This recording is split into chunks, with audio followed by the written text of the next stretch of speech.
Welcome back, friends, to the Razor Company YouTube channel with me, J-Mac from the Canadian Mafia Show. And in this video, we're going to be going back kind of to the start. This is a little bonus video in the Shaving Through History, the vintage Gillettes. Hopefully you've watched all through the videos. They are here on the channel. I've gone through everything from the old type right through to the last razors Gillette made. And we got a fun one. I'm not going to show it quite yet. It's probably the thumbnail, but it's going to be the big brother to the very first razor we did. Also going to be using, I'll grab it right now. I got to find it. It is hiding. As you can see how prepared I am as we reach through the tickle trunk of soaps. Good thing I remembered where it is. There you go. We're going to use Seaforth Spiced. Seaforth is coming back, and it's going to be back at the Razor Company, I'm sure. That's where I got this from, so it's going to be awesome. So we'll get into the video right after the intro.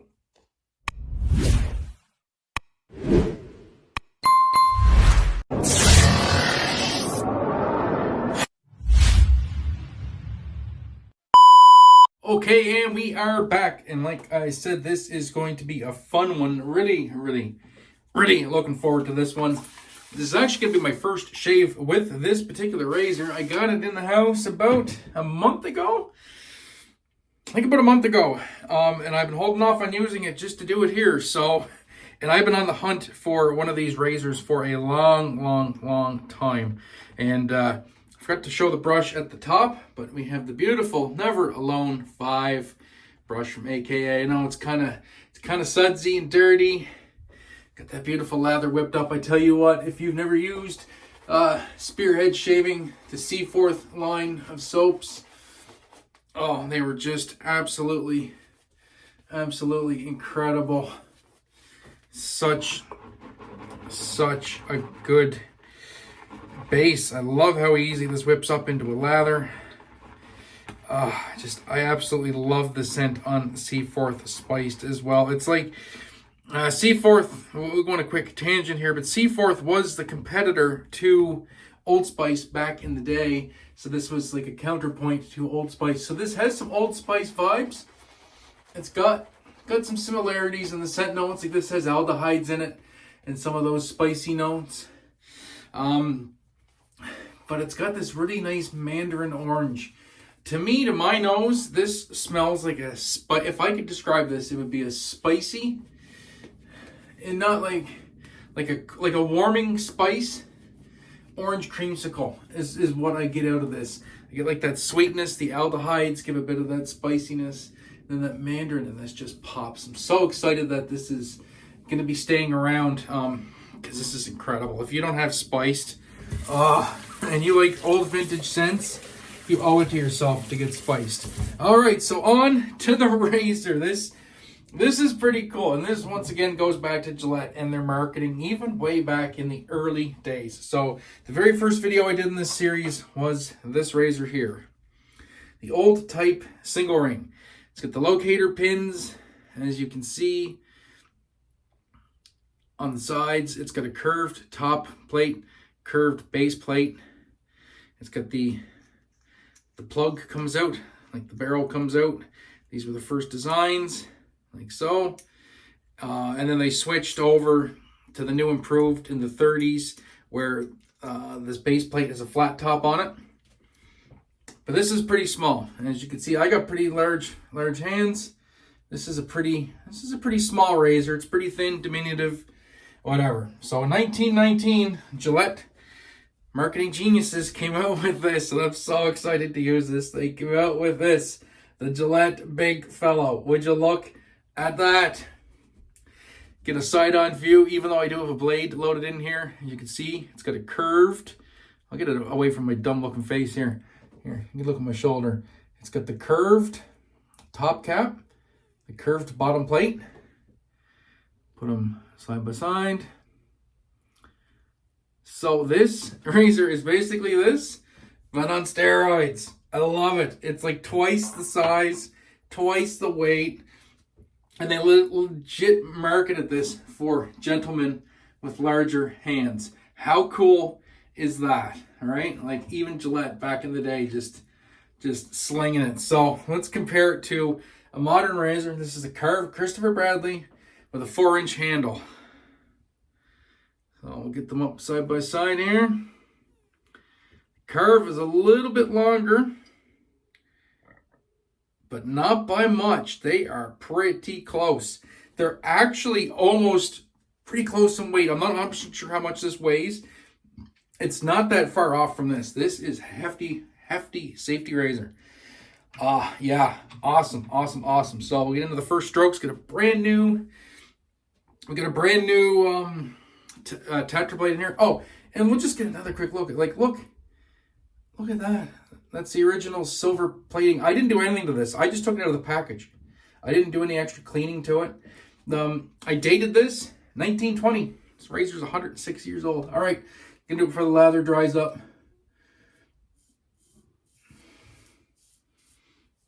Oh yeah. Oh, nice. I tell you what, these Tatra blades in a vintage Gillette, they just sing. And my lather did dry up a little bit there while I was yapping, but what a shave. What a first pass. That was smooth. The soap is really slick, even though it's kind of drying up a little bit.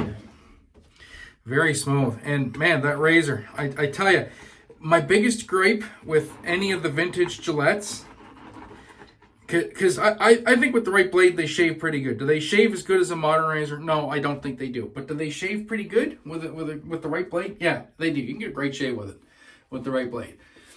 But my biggest gripe has always been, I just find them really small. I just find Gillette's really small in the hand, and I have these big hands. That's why I tend to like razors with 3.5 or 4-inch handles if I can get away with it. And the fact that they thought of this back in the day to make this razor is so cool. So let's talk a little bit more about the big boy, or the big fellow, sorry. The big fellow, this razor, which is the old type head, which is the curved top cap, curved base plate. And this came out in, and the knurling on this. The knurling is grippy as all get out. This came out in 1919, and they made this until about 1929. I do believe from my research. And then in 1930, out came the Gillette New Improved, if you'll recall from my previous videos, and that is, it's the same, the razor looks the same, these razors look the same, still has the curved top cap, it's got the locator pins, comes apart the same way, it's a 3-piece with the barrel, but it's got the squared off base plate, so it's got shoulders on it, which looks more or less, as things progress to what a safety razor looks like now with a squared off base plate. So that version of this came out in 1930 and ran to about 1934, and that was called the Big Boy. So same idea, it's a bigger version, basically just a bigger version of any of their new improves, but just blown up for guys with bigger hands. And I think this is incredible. This is such a great shaver, and it feels more in line. It feels more in line with what I'm used to with modern razors. And like I said, that's maybe that's one of the reasons people don't dig vintage Gillettes, is they're so small. And even though the older ones are made out of brass, they're still a lot lighter compared to today's offerings, unless you're talking aluminum. So maybe that's where the issue lies. I don't know, but this is more or less shaving just like an average open comb. Maybe a little bit more on the aggressive side. This razor definitely has some blade feel to it, for sure. It's definitely an old type Gillette, but yeah, it's going good as we go in for the final pass here. And I tell you, man, this scent is just hitting tonight. It's everything I wanted. Nice and vintage. Nice vintage scent to go with a nice vintage razor. Like I said, this thing was made in 1920. 106 years old. Isn't that crazy? The stories. The stories this razor could tell. It was made just after the end of World War I. It saw World War II, Korea, Vietnam, the fall of Gillette and all the safety razors and everything. It's just, and it's in my hands here in my den and in such great shape too. Like I said, that plating for something 106 years old is pretty spectacular compared to this, right? This is pretty dingy. I had to do quite a bit of cleaning on this, and just it is what it is. A lot of plate loss. This is beautiful. Definitely got to give this a good drying though. Make sure these vintage razors, dry them off really well. This is sterling silver. It will tarnish, so there is that. But anyway, that was the shave. So I'm gonna do a quick cleanup, get this dried off, get ready to put it back into storage, and back in a second. And we are back, and ooh, what a shave! Yeah, that's a nice BBS. Or it's gonna dry down to a BBS. Just to feel a little bit of roughness there, but I know if I keep shaving, I'm gonna overshave. I think that's gonna dry down just nicely. All right, and we will go with the matching toner. So good. I have 2 bottles of this stuff, so I can apply it liberally, and I do. Trust me, this stuff smells so good. Oh my goodness, and this is a toner, not an alcohol splash. So no alcohol in it. So feel free to go nuts. And I did not get a whole lot out that time. The restrictor is restricting very well. That's good, I guess. You don't want to dump it all down the sink. Well, there we go. Oh, man. Oh, I smell good. It smells so good. Like I said, if you don't have this, you need to get it. You need to get it when it comes back. It's such a beautiful scent. Such a beautiful scent. And that brings us to the end of the vintage Gillettes. Ending with a pretty cool little add-on here. The Gillette Big Fellow, made for, well, big fellows like myself. So hopefully you guys enjoyed this. I know I enjoyed making it. Big thank you to everybody here that watches these videos. I know myself and all the other content creators here at the Razor Company YouTube channel do appreciate it. If you have any comments, please leave them in the comment section down below. I like interacting with the audience down there. Like the video, share the video, subscribe to the Razor Company YouTube channel if you haven't already. Tons of great content creators on here, like I said. And that's it. So until the next time, my friends, be safe, be kind to one another. Most importantly, have a great day and eat better shape. Catch you in the next one. Peace.